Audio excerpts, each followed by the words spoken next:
let him do the introductions. Matthew? Thank you very much, Wes. So welcome, everybody. My name is Matthew Erie. I'm Associate Professor at the University of Oxford. I am one of the two co-chairs for the ASIL Asia Pacific Interest Group, joined by my colleague, Professor Gu Weixia of the Hong Kong University Faculty of Law, who will be speaking to you at the end of our session today. So a little bit of background on the Asia Pacific Interest Group. We are a group of lawyers, academics, policymakers, whose work focuses on international law, including public and private aspects as it pertains to the Asia Pacific region.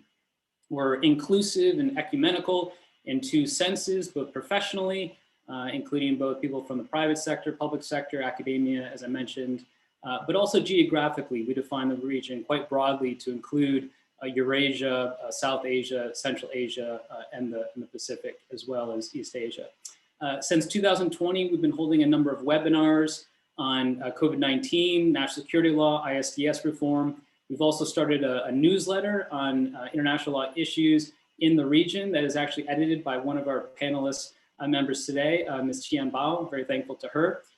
We are building a community of like-minded practitioners and academics. If you're interested in joining the Asia Pacific Interest Group, please check out the ASIL webpage, www.asil.org. For today's webinar, we're very fortunate to have a number of excellent experts to give us their thoughts about the RCEP. Our moderator is Professor Shiman Zhao of the University of International Business and Economics based in Beijing. I'm now going to turn it over to him. Professor Chi.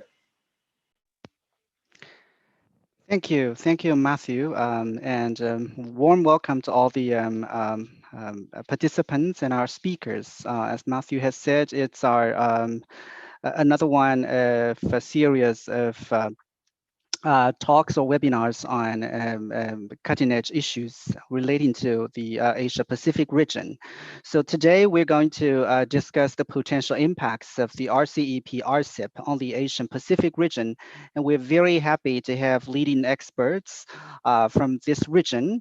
For the sake of time, I will not go through the bios of all these speakers, excellent ones. I just very briefly mention their names and their main affiliations so that you will know. We have Ms.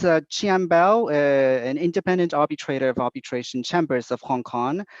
We have Ms. Mary Elizabeth Chilia from Ministry of Trade and Industry of Singapore. And we have Professor Jae-Min Lee from Seoul National University of Korea. We have Ms. Mia Mikic from United Nations Economic and Social Commission for Asia and the Pacific, based in Bangkok, Thailand. And we have Professor Trinh Hai Yen from Diplomatic Academy of Vietnam. So we have a very brief discussion with regard to the topics, specific topics of each of the speakers. So without further ado, I would like to invite our first speaker, Mary Elizabeth Chile Lissy, to discuss the making of RCEP. So the floor is yours, Liz. Thank you very much, and good morning, afternoon, or evening to the participants, depending which region you are coming from. Here in Singapore, it's about 9 p.m.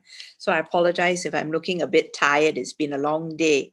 So just to give you some background as to how RCEP evolved, way back in 2009, in the APEC community, we started talking about having a possible free trade area of the Asia Pacific. Arising from that, then the TPP negotiations were launched in 2010. So ASEAN was being courted at that time by China and by Japan to also expand on having the ASEAN integration. So instead of just the +1s, there was a lot of discussion as to have ASEAN +3 or ASEAN +6. The criteria in the end that ASEAN agreed on is that all existing +1 FTA partners, as long as you have completed 3 core chapters of the +1 FTA, then you'll be eligible to participate in what we now call RCEP, but that time it was known as the ASEAN +6 agreement. One of the reasons why I think many commentators think that TPP was US-led and therefore RCEP is China-led, is because China is the big heavyweight in terms of economic, although we have very well-established Australia, New Zealand, and Japan there, but commentators like to see it as the US versus China engagement, even via this race to who would do the free trade area of the Asia-Pacific model. So the understanding at APEC was that either you would then accede to TPP or you could then accede to RCEP. And what was left loose, because in RCEP you have India, who's not an APEC economy, was that whether the membership will be only confined to APEC economies or whether we would leave it loose. So in the end, people decided for RCEP to leave it loose, but TPP, they tried to say you must be an APEC economy first. So that's the genesis of how it started. So finally, after ASEAN agreed to do an ASEAN +6, and we waited for all the +1 agreements to be done. Ironically, the last one was ASEAN India. Then they launched the negotiations. They spent about 2 years, first of all, on trying to understand what sort of framework, how to go about doing it. And because it's ASEAN-led, then you also needed to work out the ASEAN centrality focus of the agreement. So the first 2 years, like most big regional FTAs, was spent with partners proposing ideas, chapters, and issues in chapters. So a lot of draft discussions were taking place. And then finally, about 2 years after that started, they agreed on what would be in RCEP in terms of the chapter scope. So actual negotiations of RCEP only really started in about 2013, 2014, once the framework was done. At the end of it, we finished the negotiations actually in 2019, but it took about a year before we could announce it officially, which was last year, because at that point in time, India was then uncertain whether they would remain in RCEP. There was a lot of theories as to why India was not clear whether they wanted to be in, but the fact of the matter, we have to respect their views. And so at the end of the day, despite a lot of persuasion by many of the RCEP members, especially ASEAN, India decided that they are not ready to join this sort of free trade agreement where they needed to open up a lot to who they thought were very competitive partners, and we may result in dilution of the Indian economy rather than expansion as the way the rest of us saw it. So India has decided to stay out for now, but we are still hoping that as Modi solidifies his, party power, because it also, the decision commentators feel was because of the way the elections turned out in 2019, where his majority was, narrowed down. So at the end of it, by now, RCEP, thankfully, has come signed. We are now waiting for ratification. We think it would take about a year or so. Of course, from the business perspective, the faster, the better. So how do you know when ratification is done? So the ratification requirement is that we don't need all 15 to have deposited their instrument of ratification. We only need 6 out of 10 ASEAN member states and 3 out of the 5 ASEAN FTA partners. And the ASEAN FTA partners will be China, Japan, Korea, Australia, New Zealand. Because, now it's just 3 out of 5. We don't have India. So that will kickstart. So a lot of work has already been done since the announcement last year by parties to start their domestic ratification. Of course, COVID for some countries then is a bit of a distraction, because you need to also make sure that your economy is running, because it's no use ratifying something and then your economy is not ready for it. So some are moving faster than others. We are trying very hard from the business perspective to try and get that 6 and 3 ready by the end of this year, so that by January next year, businesses can use RCEP. So what exactly is RCEP? We say it is currently is the largest FTA to date, thankfully, because we've got populous regions. So it covers 2.2 billion people and contributes to 30% of global GDP. So RCEP is the largest, mainly also because the US pulled out of TPP. So because the US pulled out of TPP, so that majority of GDP from 40% fell much down to about 20%. So RCEP, because China is with us in RCEP, we have strong powers like Japan and Korea, Australia, and of course my own country, Singapore, and the rest of ASEAN. So we comprise quite a hefty bit, and businesses therefore are very excited about what RCEP will bring to them. So just to give a brief overview, RCEP comprises 20 chapters. The key chapters, which I think lawyers especially will be more interested to look at, is not just the market access traditional chapters as well. I would encourage lawyers to pay a lot of attention to stronger and deeper chapters that we have on intellectual property, for example. If you look at the ASEAN +1 FTAs, hardly anyone has any mention or reference to IP rights. The only one is UNSFATA, which is the ASEAN, Australia, New Zealand. All the other +1s have been treating IP more of a cooperation, technical assistance sort of initiative. So if you look at the IP chapter in RCEP, you might be quite surprised. It is the most lengthy chapter. It covers everything. And for a lot of businesses, I think they can take assurance from the very strong enforcement provisions, which are then also to be found in RCEP. You also have more innovative ideas like protection of sound mark, scent mark, and thanks to the very strong, what I call following for K-drama, there's a lot also for digital, for all these collective agreements, things which are actually quite parallel to what you find in TPP. So, you know, RCEP has got a very strong chapter there. For rules of origin, because this is a regional agreement, it therefore opens up the sourcing and supply chain for all the businesses in the 15 countries. For the first time, also, the origin criteria goes beyond the traditional regional value component. We have tariff shift, we have new process rules, which will also make it easier for businesses to navigate and take advantage. We are also aligned with all this digital, trying to move in towards a self-certification regime for RCEP. Some of the operational elements of this is still under discussion, but the understanding is that it would follow the ASEAN-wide self-certification scheme, which has also just recently entered into force. The other chapters of note, I think the lawyers might like to look at, is also the customs procedure, the SPS and the standards, which is also, again, very parallel to what is found in the TPP agreement.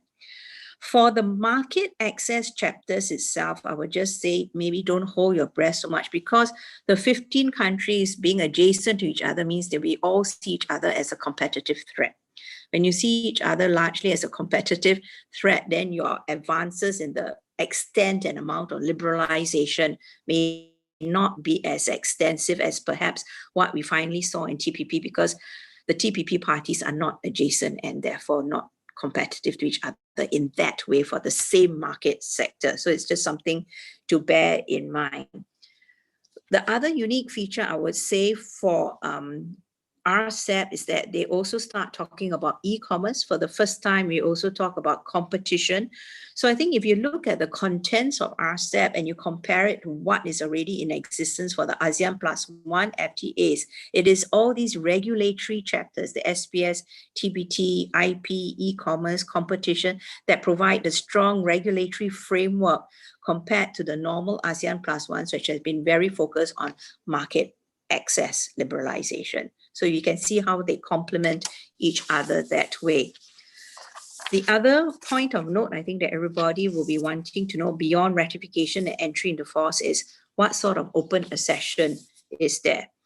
So the provision in the accession side is that it shall be open for accession by any state or separate customs territory 18 months. So you can't join immediately. You have to wait 18 months after the date of entry into force of this agreement. So if the agreement enters into force in January next year, then it's only about, you know, July or something the following year that we can start to talk to potential acceding countries. There's no criteria at the moment as to, you know, because when we did RCEP, the criteria for you to be a member of RCEP was that you must have completed an ASEAN +1 FTA. So if that is going to be a sort of criteria as well, then the only economy that will fulfill that is Hong Kong, because we have done ASEAN Hong Kong. So in discussions going on, we understand that they may not be so hard-fed to say it is only going to be, you must earn a +1, because we are looking at it, how to strengthen the whole regional network. And you know, ASEAN is being courted by many other parties. You have EU, ASEAN, you have a lot of that. So it's up to each country then to assess whether the benefits, or whether the provisions of RCEP are aligned with their own policy. We had a bit of a discussion about this with the EU, and we noted that maybe because RCEP doesn't have issues of interest to the EU, like environment chapter or labor chapter and things like that. And of course, the IP chapter makes it very difficult for you to protect GIs. Then it may be something the EU may not be enticed to join as an acceding country, and may still start an EU-ASEAN negotiations that has been discussed for a very long time. So I'll just stop there now, because my fellow panelists have got a lot more to say, and we can engage further during the Q&A. Thank you.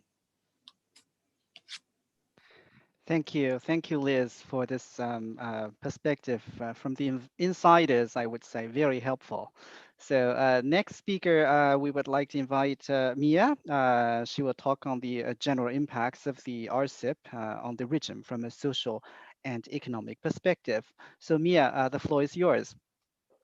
Thank you very much, and thank you, Liz, for making such a good introduction and overview of the sort of dynamics of putting RCEP in place, which is very useful, because indeed, you know, many critics of RCEP starts to look at it as a China-driven agreement, or the effort to enforce its own rules or hegemonic aspirations, etc., which I think is not helpful when we evaluate the potential of this agreement. And I would say that this agreement, and apologies, I will probably repeat some of the things that Liz said, but in a way to come to the point of the economic and potentially social impacts that it may have. So the fact that it is comprehensive is something that I think came as a surprise, because we normally have expected the standard, very you know, surface scratching only agreements, and so the richness of the cover of the scope of the agreement with its 20 chapters, and in particular, as Liz said, including some that ASEAN +1 do not have, intellectual property and e-commerce, as well as government procurement, I think, which is very useful, even if these do not go to the same depth as maybe TPP or some of the bilateral or European deals. It is a very good, I think, indication that the group on its own wanted to really create a region that would be able to grow and prosper and look into really the elements of integrating the economies. The other very important element that feeds into then economic impacts and potential of it is that this is for the first time that we have the region, which is, as Liz said, huge, that will operate under the single rule book of trade, right? So we have the fact that the 15 countries have agreed to have a single set of rules of origin with occasional, you know, bits and pieces. You cannot never have a perfect situation, right?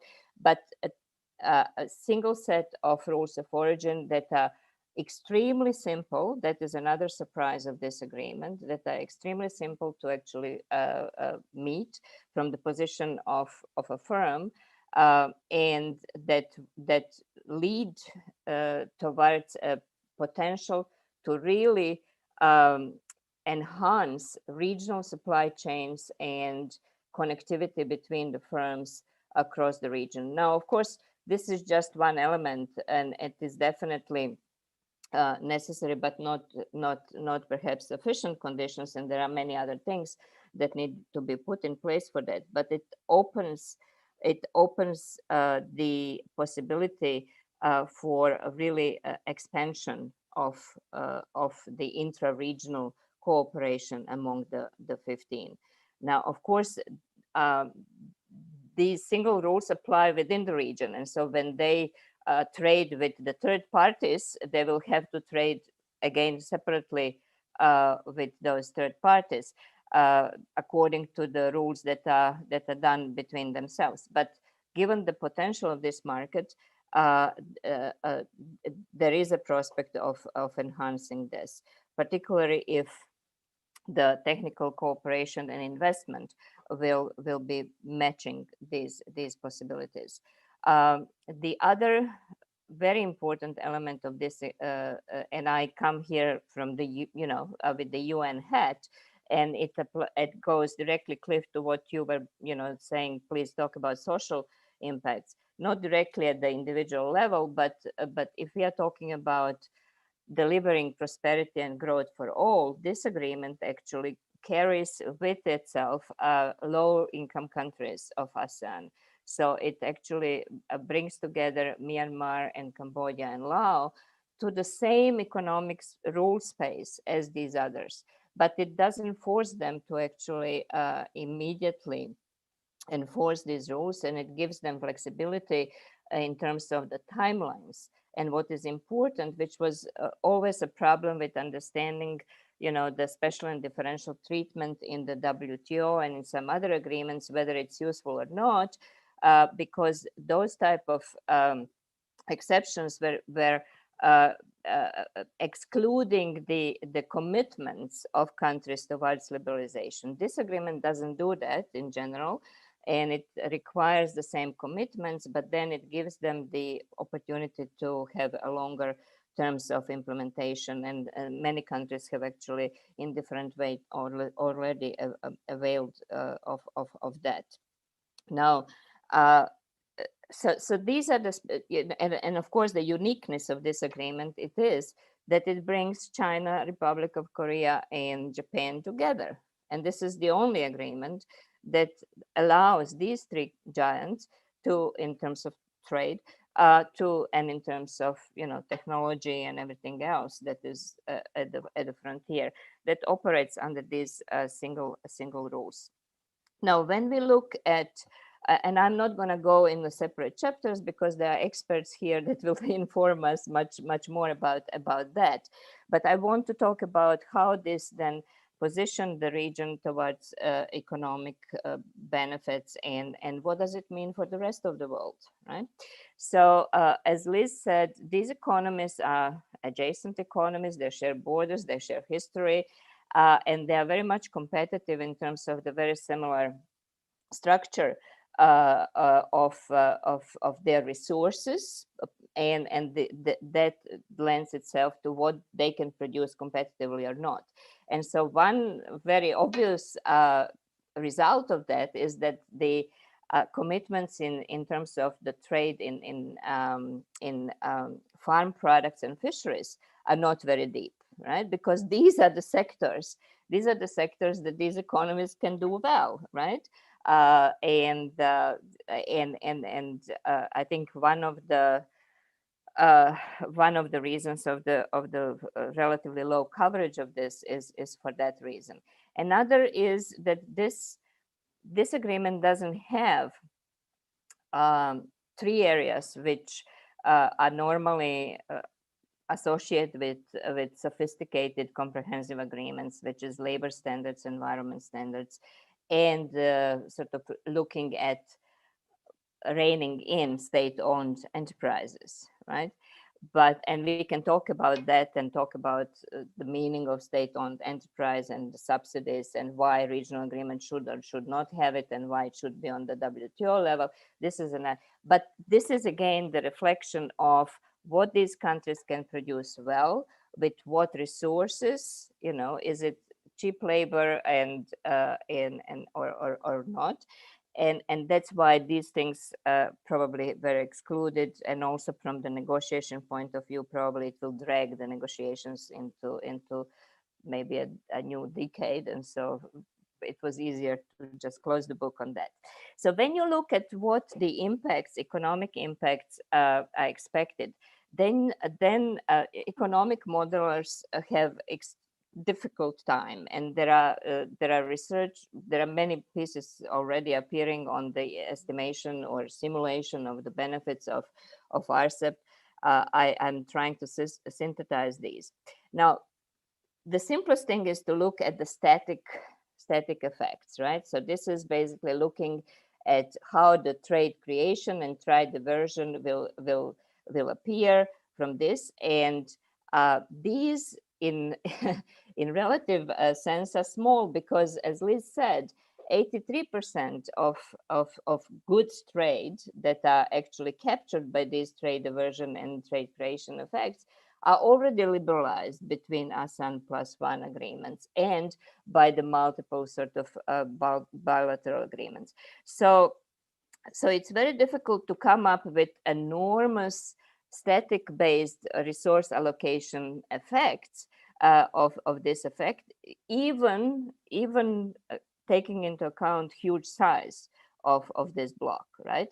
So the estimations go to the benefits of about $190 billion of this agreement, and then when you slice it to the actual economies, obviously in absolute numbers, China gets the biggest piece of the pie, about 80, if I remember correctly, $83 billion. Then Japan, then Korea, and then the rest. But this is in absolute, and it has to be like that, right? When you look at the relative gains, then it is the small countries like Malaysia and Thailand and Philippines that will benefit the most in terms of the addition to the GDP of their effects. The question always is, what does Singapore benefit? Because it has so many free trade agreements and from its own liberalization in goods cannot really benefit anymore. And this is the beauty of the whole thing. We can't really project what will be the ultimate effect of this agreement, because they will come from the dynamic side of changes, right? And so they will be the combined effect of the not trade liberalization in goods, but in terms of services, particularly digitally enabled services, in terms of investment, and in terms of these other regulatory issues that will simply put these countries at a different level of growth path, possibly, right? The issue is, so the new trade will be opened. Now, this is the only agreement that will give preferences to Japan in China market, right? So they will be even from the goods trade some of the benefits, but the most will come from these other areas, which unfortunately economists are not that clever to give you the number about. I mean, we can, but I would rather not, because someone may take it down and you're recording this, and then I will be declared a little bit silly if I go into these things. In terms of the expectations of these gains, the sooner we ratify this agreement and start implementing it, the better, because that would really then put in place these necessary forces, not only to look long term, but to see how this region can actually benefit from the current thinking about reshaping of the value chains, and how they can actually contain possible exodus of these value chains to somewhere else, and keep it still in the region, and not necessarily in China, but in some other parts of RCEP. So I would, obviously I can talk forever because I'm an economist, and I can use one hand and the other hand, but I'm not going to do that. I'm just going to summarize and say, The RCEP is symbolically very important because it brings these three giants together, but it also brings the small, least developed countries that are normally bypassed in other agreements. It does have a great economic potential. It has a great potential to actually establish this region as the rule maker. And I think colleagues that will be talking about services and investment rules may go into that area and unpack the possibilities of this agreement to actually help stabilize the global trade system by actually putting some or keeping these rules stable. So let me stop here. I think I have talked too long, and I'll join discussion as it goes. Thank you so much. Thank you. Thank you, Mia, for offering an economist, and probably I would also say as a social economist perspective, especially with regard to the development of the region. So next speaker will be Haiyan, and she will discuss the RCEP and the development of emerging regional economies and how RCEP would change the landscape of international investment law, particularly in this region. So, but before Haiyan, let me try to remind that we already having questions coming in. Some of the questions are directed to specific speakers. If you, I mean, any one of you would like to answer them, please pick the question. Otherwise, I would pick the question and direct to you after the whole presentations. So, Haiyan, please, the floor is yours.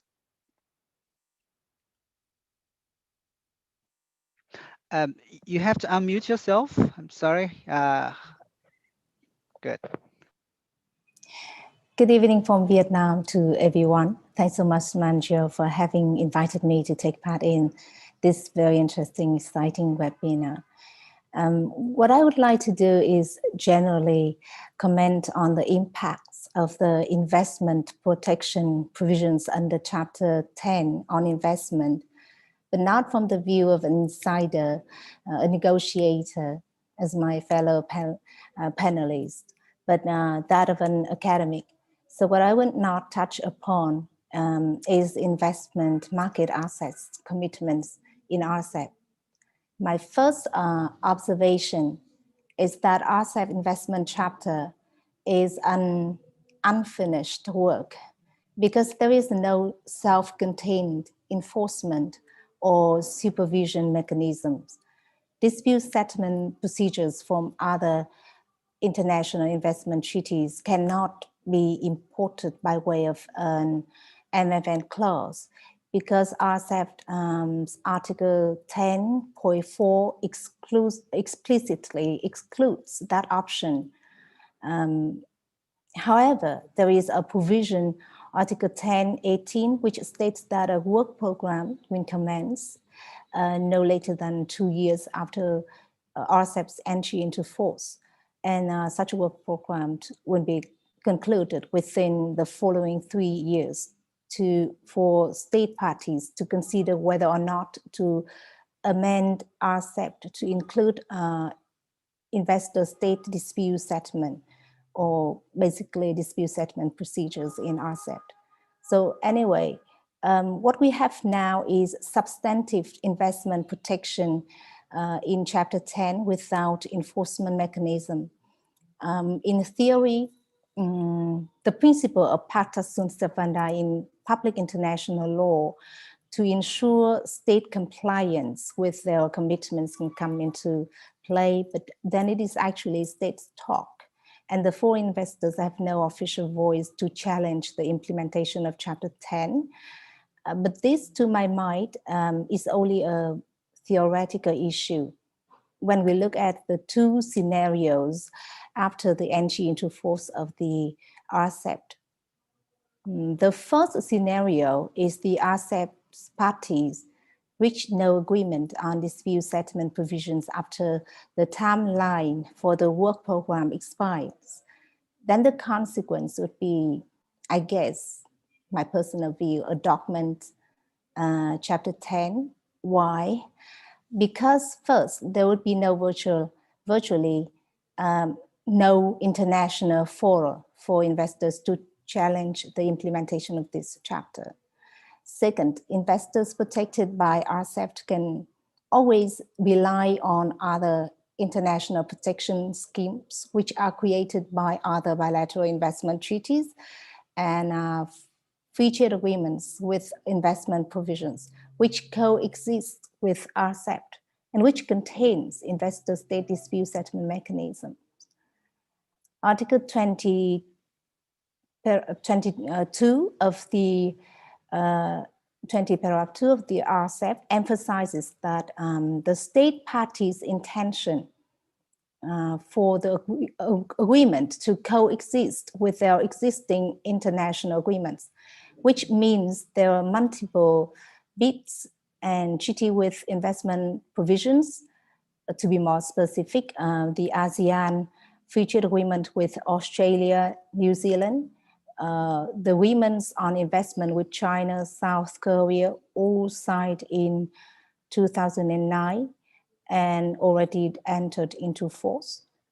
So with this scenario, the RCEP investment protection rules will not have much impact on the investment law landscape, or we will have no significant changes with RCEP.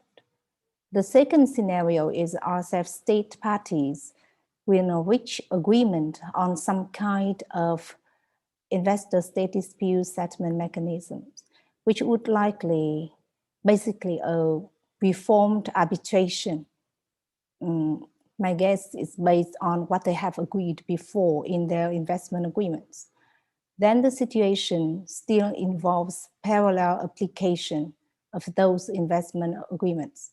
So if we ask the question of the impacts of RCEP standards of investment protection on international investment law landscape, my personal observation is that RCEP does not change the status quo. It basically follows verbatim what ASEAN member states have reached in their negotiation with external partners over a decade ago, I mean in 2009, which I mentioned before. And a notable example for that is a fair and equitable treatment clause, which is limited to a single state obligation not to deny justice in any legal or administrative proceedings. So this is the most frequently invoked clause in investor-state arbitration cases. Therefore, I think it makes the RCEP less appealing to foreign investors when they want to choose among the investment protection treaties applicable to them. Then for investors from RCEP state parties, except for 4 states, Cambodia, Laos, Myanmar, and Vietnam, those investors can import more favorable substantive standards of protection from other investment agreements pursuant to most favored nation clause. For investors from the 4 states, excluding the RCEP MFN clause, they can use other agreements, but not RCEP. So basically, I think it's a bit technical, but it concludes my brief remarks on the impacts of Chapter 10 on investment of the RCEP. Thank you for your attention, and I look forward to the discussion. Thank you, Han Yan, for your insights on the RCEP and the international investment law landscape. So our next speaker, Professor Jamie Lee, will discuss RCEP trade and investment rules from, I believe, a more broader and probably a deeper perspective. So Jamie, please. Cliff, thank you for the kind introduction. I prepared a couple of slides. If you permit, let me bring up those slides. Sure, please. Yeah, go ahead. And we'll share the slides. Here we go.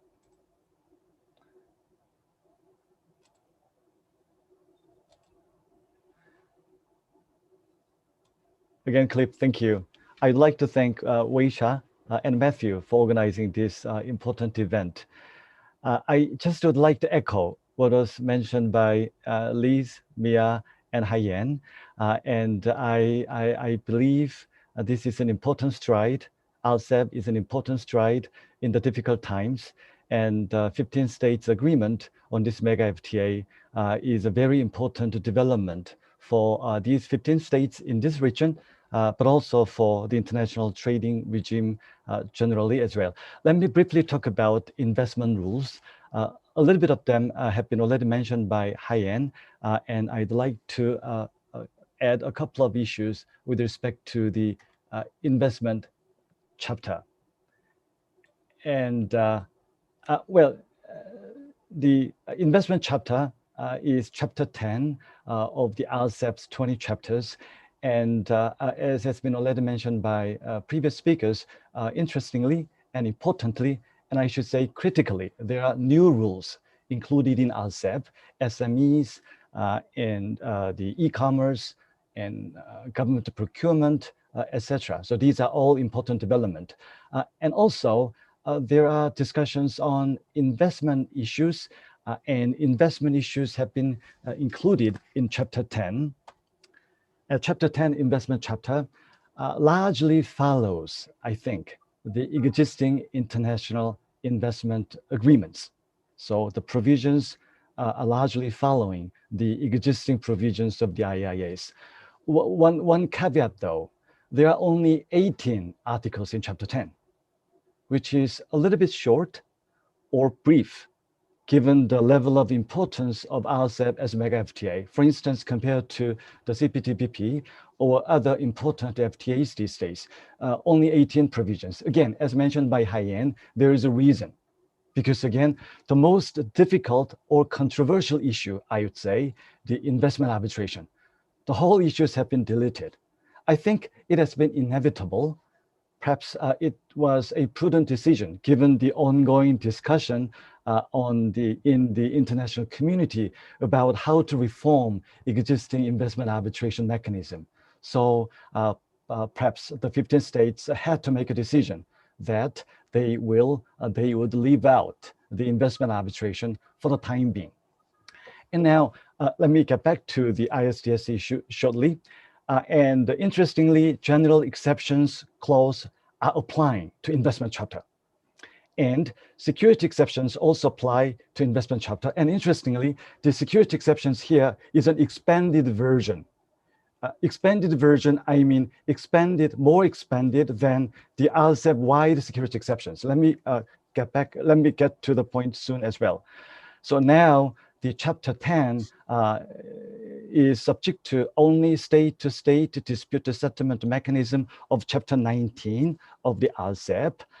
And finally, one interesting point is also a particular provision on investment facilitation, which is an important topic at the WTO in the context of investment facilitation framework. So I think largely the chapter 10 follows the existing norms of investment chapters of international investment agreements at the moment, but there are some key features here. This has been already explained by Haiyan. So this is 10.18, and this is the last provision of chapter 10. As you can see, this is the flag for future negotiation. Within 2 years after entering into force, which is expected to be sometime next year, 2022, within 2 years, the 15 states are now going to resume the discussion on the ISDS. And that negotiation is supposed to be completed within 3 years after the commencement of the negotiation. So we are now looking at about 5 to 6 year window from now. It's very interesting to see how these 15 states will adopt or decide not to adopt entirely the ISDS mechanism in chapter 10. So that's just something we can follow. Again, well, given the importance of investment arbitration in the investment chapter or BIT, it's rather interesting if I could put it that way, that the entire section of ISDS have been deleted for an investment chapter of the mega FTA, such mega FTA as RCEP. And now, this is the security exception, Article 10.15, security exception of the investment chapter, the typical security exception. And now, let me show you the security exception of 17.13. This is the RCEP-wide security exception. If you look at the red-fonted provisions, they are omitted here. So basically, everything is the same except those red font words of Article 17.13, which is supposed to apply to entire RCEP agreement. It's interesting because here in Article 10.15, that 17.13 of security exception does not apply to investment chapter. As you can see here, it says, notwithstanding Article 7.13, the following will apply.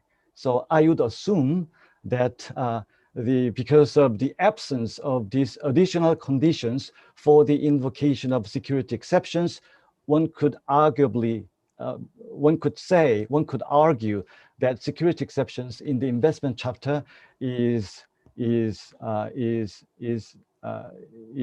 wider or broader in terms of invoking the provision from the perspective of host state government. Maybe that's the decision, intentional decision of the 15 states. It's something that we can flag for now, given the fact that there are differences between the two security exceptions here in the same agreement. Now, this is Article 10.17 on investment facilitation. I think this is relatively new. I think this is perhaps the first provision in an international investment agreement for investment facilitation specifically. This is the summary of the provision. Largely, it stipulates a best practice or the non-binding dispute mechanism or one-stop service or the ombudsman system. So I think this is the right direction. The only thing that we could contemplate on this particular provision is that it may be relevant to the current discussion at the WTO about investment facilitation framework. So the question mark is then, what is the relationship between the ongoing WTO's facilitation framework discussion and the particular provision on investment facilitation specifically included in the RCEP or future international investment agreements? That is something also we could look into going forward. Now, again, general exceptions are applicable to investment chapter as well. This is Article 17.12, which says that which includes Chapter 10 as a chapter to be subject to Article 14 of GATS. Now, finally, some highlights also. Interestingly, there's one provision in Chapter 17 relating to investment. Article 17.11 is entitled as Screening Regime and Dispute Settlement. And this provision is about how to deal with pre-investment measures of a host state. And the pre-investment measures are not subject to dispute settlement mechanism. Dispute settlement mechanism for the purpose of Article 17.11, of course, is not ISDS, because ISDS is not existing at the moment. So this provision means that pre-investment measures are not subject to Chapter 19's state-to-state dispute settlement mechanism. So on the one hand, the Chapter 10 substantively purports to protect pre-investment measures, but they are not subject to the dispute settlement mechanism of Chapter 19. So it seems to be a balancing act between the two competing interests, I think. And the second one, this is also mentioned a little bit by Haiyan, is that the complexity. This is not just about RCEP, but international investment agreements generally. The complexity multiplicity coexistence of IIAs. This is a big question mark. I just put here an example between Korea and Japan. Korea and Japan have a BIT in 2007, still in force. Two countries have TIT with Japan in 2012, still in force. And China have an FTA with an investment chapter still in force, and now RCEP. So the question mark is that how do we reconcile all these four different BITs?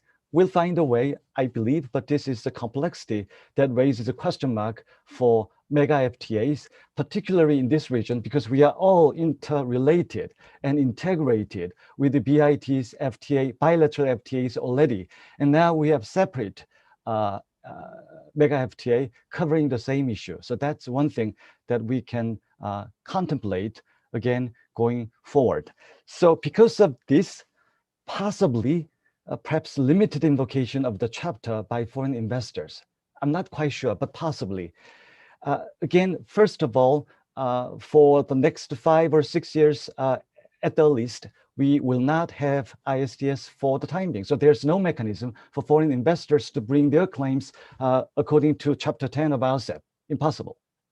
Now, even if we succeed in introducing ISDS in the future, 7 or 8 years from now, the problem is, not the problem, but the unique traits is that the RCEP investment Chapter 10 is subject to strong security exceptions and the strong general exceptions, which are not existing in other BITs and or other FTAs not necessarily existing in other BITs or FTAs among the 15 states. So from the perspective of foreign investors, they might prefer to rely upon existing BITs and existing FTA investment chapters to bring their claims, even with the new investment chapter with the new provisions on ISDS in the future. But nobody knows, but that's one thing that we could, again, discuss going forward. Finally, absence of secretariat seems to be a question mark,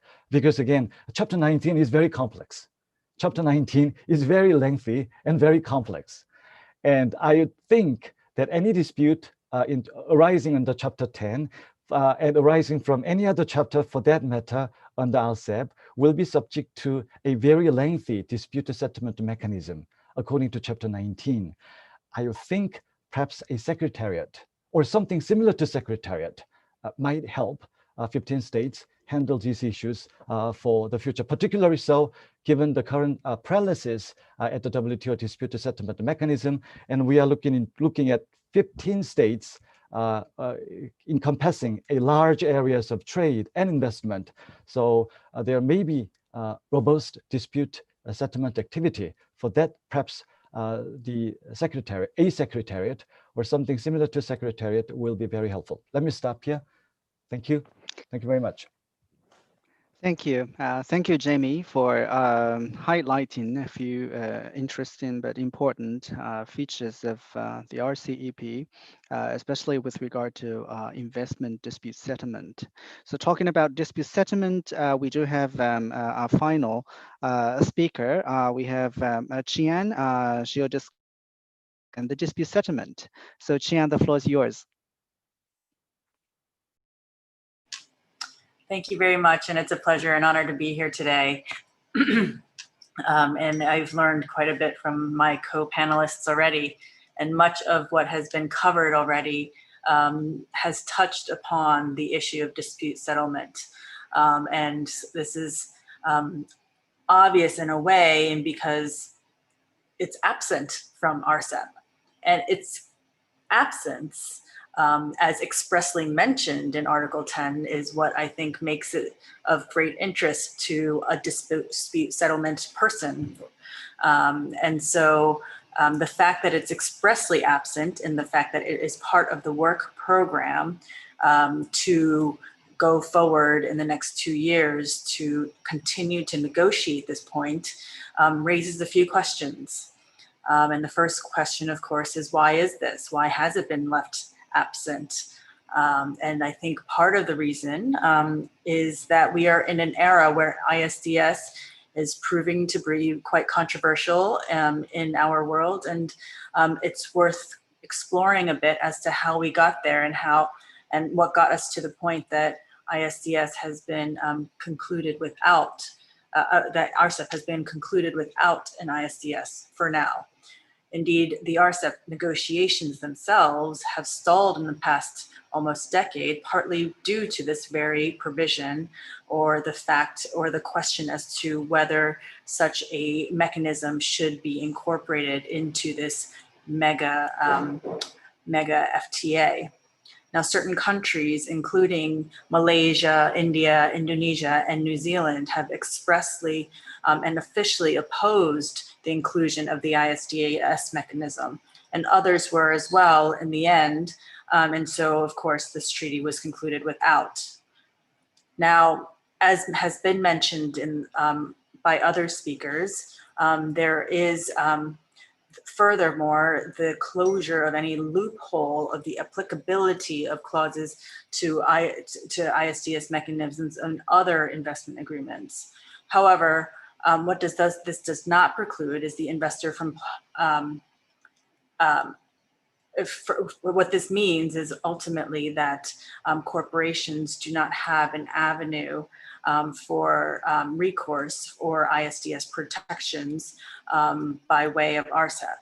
However, as also mentioned, Chapter 19 provides a mechanism for the time being that is similar to the WTO dispute settlement mechanism, allowing one party to bring action by way of a party state or a member state. In effect, what this means is that a party to RCEP that commits a breach of its obligations under the RCEP investment chapter may be faced with a claim not by the investor, but rather by the home state of that investor. Now then, the home state could then bring a claim against the host state under Article 19.3 of RCEP. The reality of this protection, of course, is that it's not without certain carve-outs. Specifically, Article 17.11 of RCEP carves out a major area of protection by providing that RCEP dispute settlement mechanism is not applicable to disputes relating to pre-establishment rights, as has been mentioned by other speakers.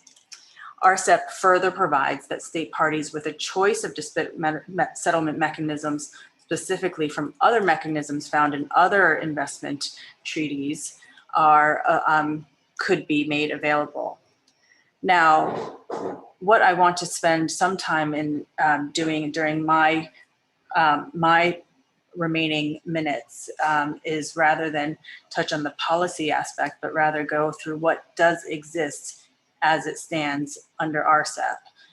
I have mentioned primarily the dispute settlement mechanism is state to state, and that is found in Chapter 19. In a way, it is inspired by the WTO dispute settlement mechanism. It's not entirely the same, but it is similar and has drawn inspiration from the WTO settlement mechanism. Pursuant to Chapter 19, parties to the dispute may at any time agree to an alternative dispute settlement mechanism, including conciliation or mediation. In short, there are a few specific steps that are taken by states when engaging under the existing dispute settlement mechanism, and that is consultation, the request for the establishment of a panel, the establishment of a panel itself, and of course then the proceedings, and then the issuance of a report, the implementation, and then there is a potential opportunity for a review or a compliance review, and then ultimately the possibility of compensation or suspension of concessions or obligations.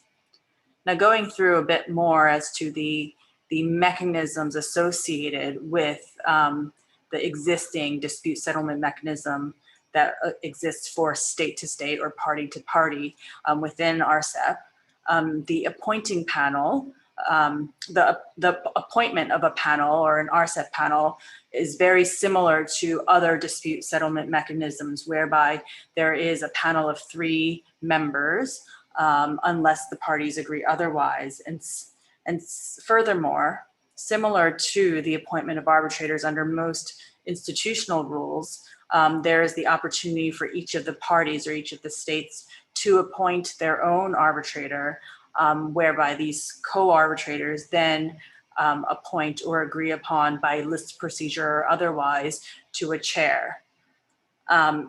If the parties can't agree, then of course there is the designation of an appointing authority. And in this case, it would be the Director General of the WTO, failing which it would fall then to the Secretary General of the Permanent Court of Arbitration. Now this is a system that exists, or at least the structure or the process of appointment is one that exists under most ISDS mechanisms. The nuance being that the designated appointing authority first falls to the WTO, as it is inspired by that, and then the second option would then be the PCA. Now the panelists do have certain qualifications, and now this is a growing trend, I think, in terms of designating or detailing the factors and the characteristics of who might qualify as an appointing authority, as a member of the tribunal.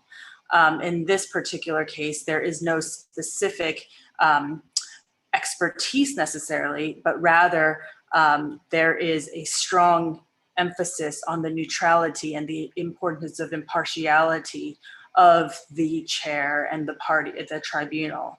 In this case, again, with impartiality, oftentimes the nationality of the tribunal members will be regulated.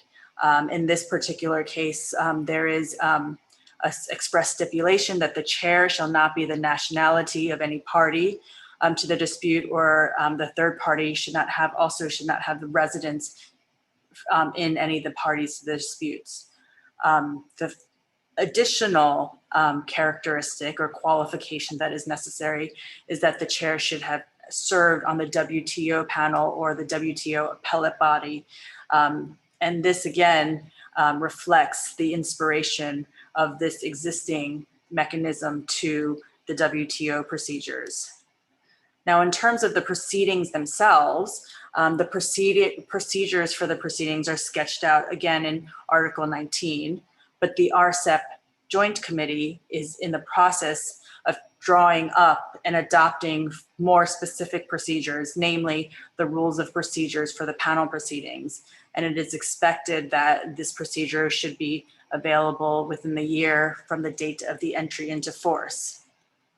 And finally, in terms of the remedies available, the panel then will issue, or the tribunal members will then issue a final and binding report where any wrongdoing state is ordered to bring its measures into conformity of the RCEP or carry out its obligations under RCEP. If, however, the host state does end up refusing to comply with the order, there can be then this compliance review. So somewhat similar to, again, the WTO, but some sort of an appellate mechanism or a review process of the report. Now, this is an interesting aspect, I think, because one of the criticisms of the ISDS mechanism is indeed the fact that there is no true wholesale review process. And there are other criticisms that are brought to bear. And I think in the next 2 to 5 years, as has been indicated by the other panelists, we will see a continued negotiation of what an ISDS mechanism for investors or corporations might look like down the line. But in the meantime, there is this state-to-state dispute settlement mechanism that is available. Query how effective it will be to draw investors into this RCEP and utilize RCEP as a means or an encouragement to bring about investment if there isn't such a true enforcement mechanism. But for the time being, I think in the principle of RCEP remains a positive encouragement for the general unification of the region.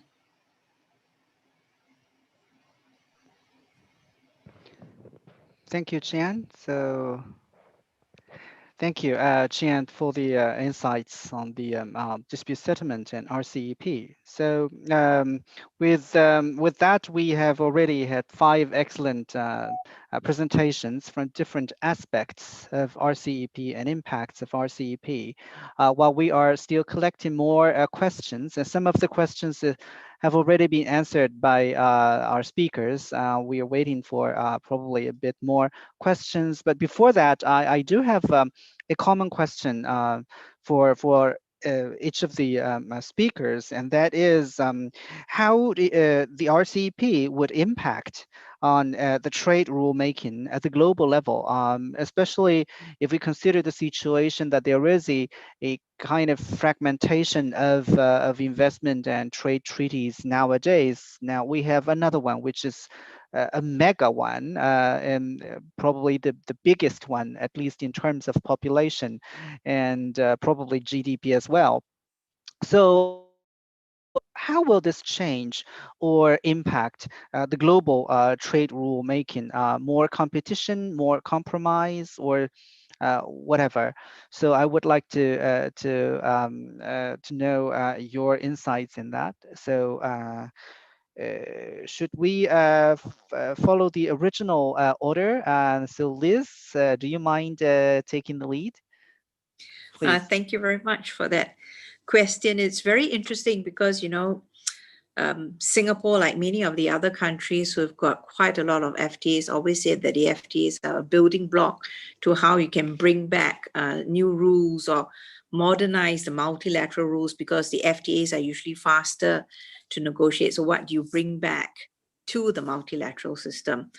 Unfortunately, over the last 20 years, since most of the FTA strategies have started, for a myriad of reasons, we haven't really seen anything really going back. Instead, what we saw in TPP and to some extent even in RCEP is that issues that the FTA parties were pushing at the multilateral because they were stuck, then come to the FTA and then get harvested there. But I think the colleagues earlier maybe pointing out about the investment facilitation, that is an ongoing joint statement initiative at the WTO. So there you could see maybe that sets the scene, especially since the co-lead of that discussion at the WTO is an RCEP member. So you can see some synergies there. So it depends as to how we all work together and what the coalition of the willing at the WTO is willing to move forward, or do they think, as nowadays, unfortunately, you see this, is that I'm very happy that it's just me and my close partners that are having these modern rules. I don't really want to add on to competition by bringing it to the wider fold. So it is something just to monitor and see, but over time, I would say. Okay, thank you. Thank you, Liz. So Mia, do you have something to say on this? I will just add to maybe in different words, but mostly what Liz said is that, we have to look at the global trade rules and how they are made, and are they made at all? Because we haven't seen really much of the rulemaking at the global level, as just said by Liz. And the reason for that, the reasons are many, right? And so when we look at the contribution of RCEP or similar agreements, then it will be really understanding that the global system will then perhaps have to deal with accepting this plurilateral, like-minded or coalitions of the willing rules making, but trying to keep it or trying to make it possible to multilateralize for the impacts, right?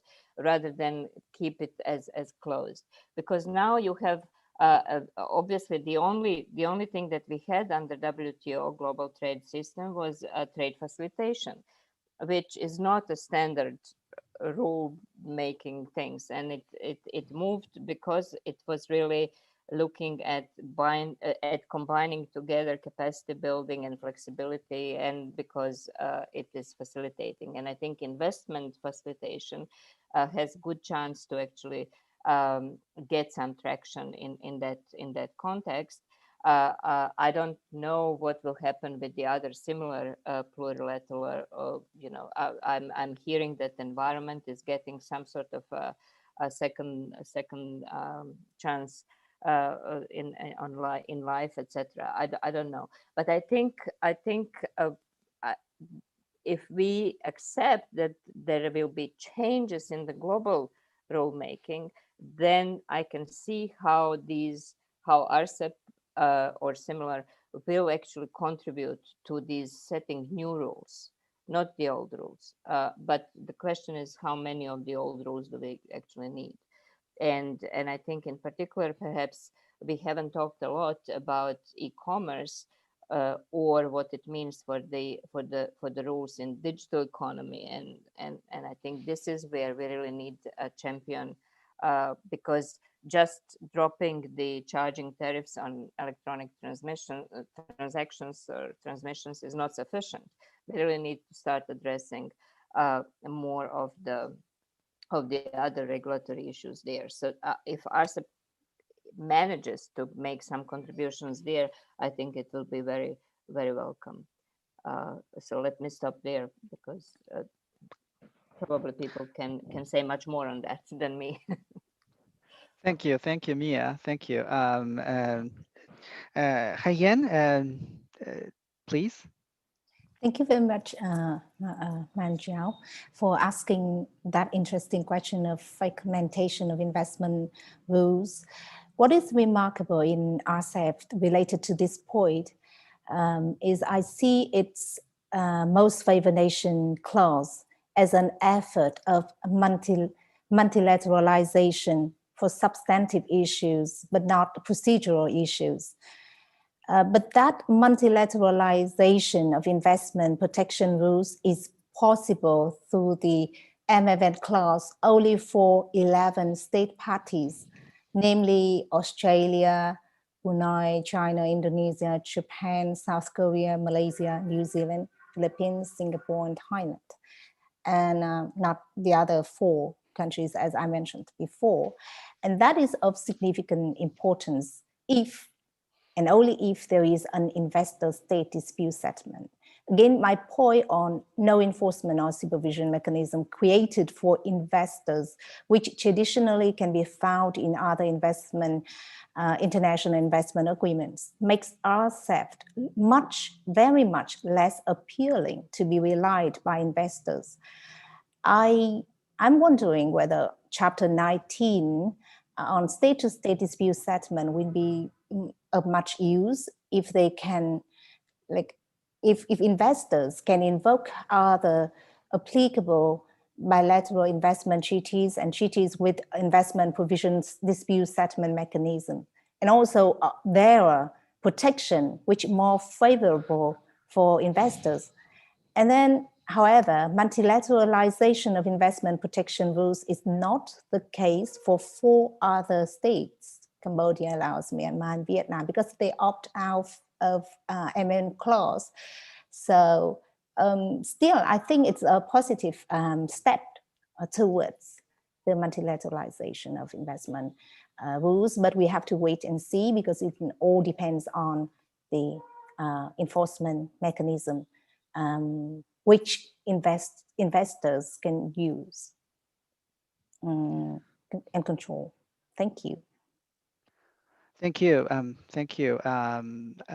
Jamie, do you have something to add, please? Thank you, Cliff. Thank you. I'd like to underscore the importance of RCEP. At this particular time, we are now seeing the faltering, the global multilateral regime, and the paralysis of WTO dispute settlement mechanism. I think at this juncture, the decision of the 15 states itself is very important for many reasons. So I think for political implication and a symbolic nature, the conclusion of RCEP is very important. And specifically in terms of rulemaking, I think the 15 states have taken important stride. Indeed, there are areas of improvement. Indeed, I would expect a wider stride in many new areas. But at the same time, we have to understand the reality. We have 15 states who have a wide spectrum in terms of economic development. If we understand the reality, perhaps the 15 states had to find some compromising ground, considering that perhaps the landing zones would have been the result of the new rules that we are seeing now for the RCEP. So there are areas of improvement, but given that, still, this is an important achievement. And as we always say, the perfect should not be the enemy of good. So we can try and we can improve, but the fact itself is important for now. Thank you. Thank you, Jamie. So Chian, please. Yeah, thank you.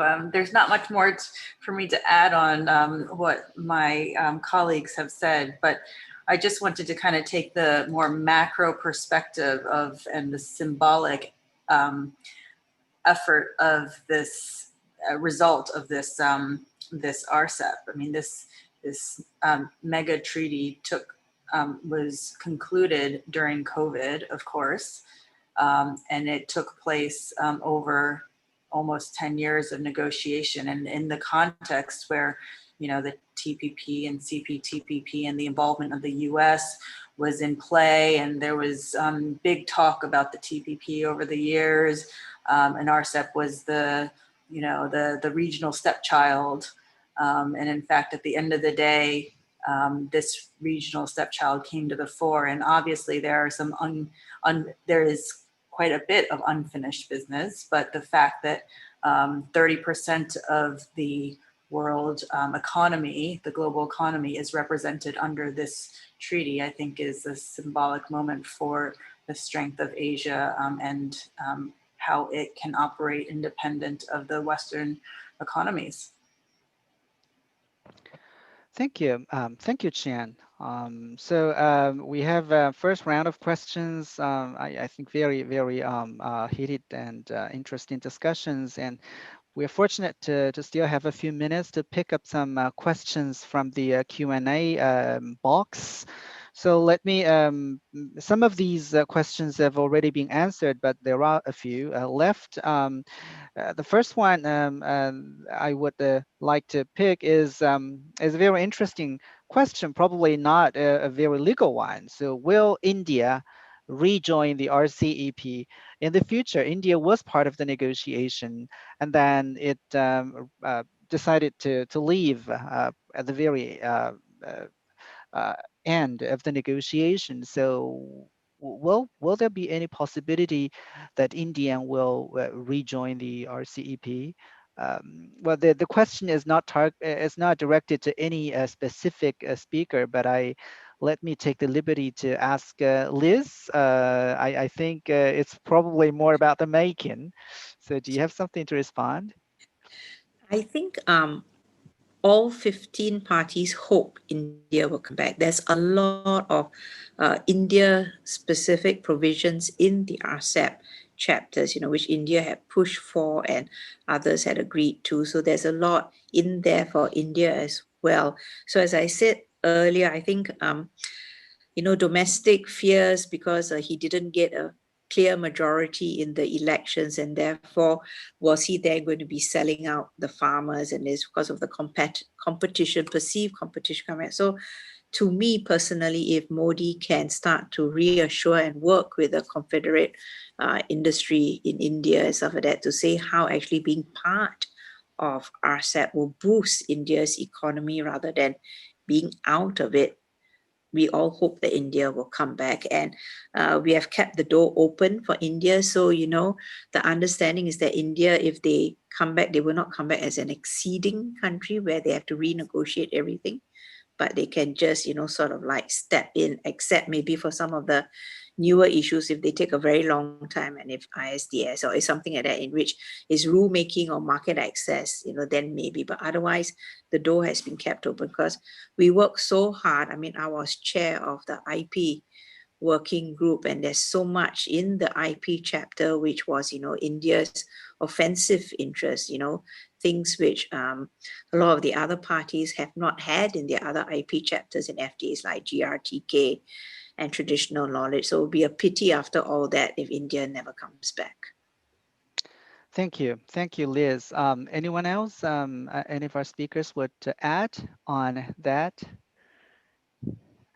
Okay, so if no more, I do have another question. I think the question is the very first one, which is about the possible effect of RCEP on non-members, especially least developed countries and small states. I understand not necessarily in this region, but in the Asian Pacific region, we do have a number of least developed countries and quite a lot of developing countries. Some of them are now members of RCEP. Many are not. Given as you all have mentioned that these countries are adjacent countries, and what effect will RCEP have on these non-member states? So anyone would have any thoughts on that? Probably I would, yeah, Mia, please. Well, I think it was part of what I was going to talk, but then ran out of time. Now, interestingly enough, these other least developed countries or the lower income countries in Asia have not had any agreements with any of the RCEP members, right? So now the direct impact, therefore, will not be that huge because they are also not having very intensive trade with the RCEP countries, right? So when you look at the map of the agreements and the map of the trade flows, the poorer countries are having very clear trade relationship with the large neighboring country. So you have, for example, Nepal, Bhutan, depending on India, all right, or in particular on imports, right? But then on export side, you have countries like Bangladesh that export to the countries of European Union and United States, right? And import stuff from Asia. So obviously, there will be some trade diversion with some of the countries being able to find their space in that. But so far, the modeling that has been applied was not really looking very specifically in the direction of the impacts on these countries, right? So probably in the longer term, if they are left out and if they don't join RCEP, there will be there could be some consequences, right? Because not so much direct trade flows, but losing the large market size with new rules that will give them the opportunity to develop new industries and being able to develop new competitiveness through that. Thank you. Okay. Yeah, thank you, Mia. Anyone else would like to add on that? So it's a very broadly themed question. So, but otherwise, let me try to stop here. Thank you all for the excellent presentation and the discussions. So now I would like to invite our co-chair, Professor Wisha Gu from Hong Kong University to give a closing remark. So Wisha, the floor is yours. Thank you very much, Manja. I learned a lot myself as well. So thank you so much for our knowledgeable panelists. And then thank you for sharing with us about the very important and valuable 1.5 hours. So I would also like to thank the audience. I saw very enthusiastic Q&A interaction in the chat boxes. So I would like to make some sort of announcements on behalf of the Asia Pacific IG interest group of ASO. First, we are having a webinar series, and then many of you have learned that we launched that last year. We will have more webinars, very exciting webinars focusing on topical issues unfolding this year. So please do stay tuned, and then please do keep your eye on this space. Also, please stay tuned with the newsletter, and then we're very fortunate to have Ms. Chen Pao, our very knowledgeable co-panelist today with us. And then in particular, we are going to have a RCEP RCEP feature edition in the newsletter that will be coming out in the next issue. So very exciting movements in this Asia Pacific IG section. So I would like to invite all of you to keep an eye on this space, and then thank you very much, Manjot. Back to you.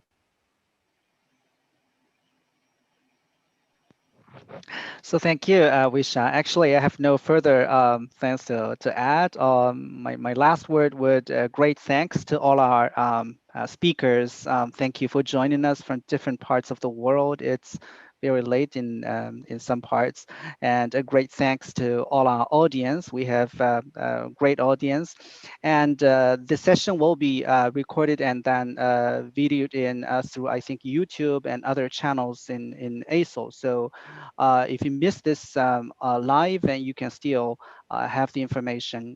So with that, I would like to thank all of you, and thank you.